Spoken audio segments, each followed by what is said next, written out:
Hello, hello, hello, hello mga kabayan, mga ka-OFW ko dyan. Sa lahat po ng mga nag-aabang ng ating OFW Pass for the time being ay under dry run pa rin po sila, nagtitest pa rin sila at hindi pa po siya fully activated. Minsan po makikita nyo naka-green, minsan makikita nyo naka-red.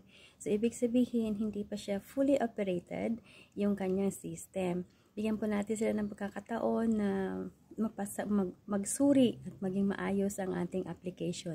Dahil para sa atin din po ito, malaking bagay pag ito po ay na-implement dahil ang OFW Pass, ito po ang kapalit ng OAC.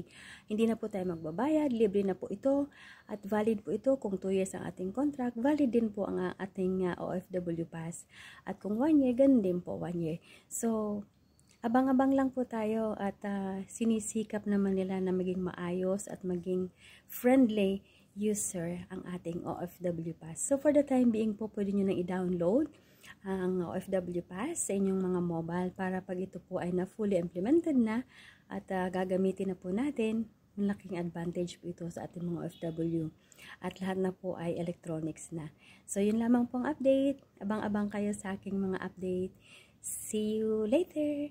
Goodbye.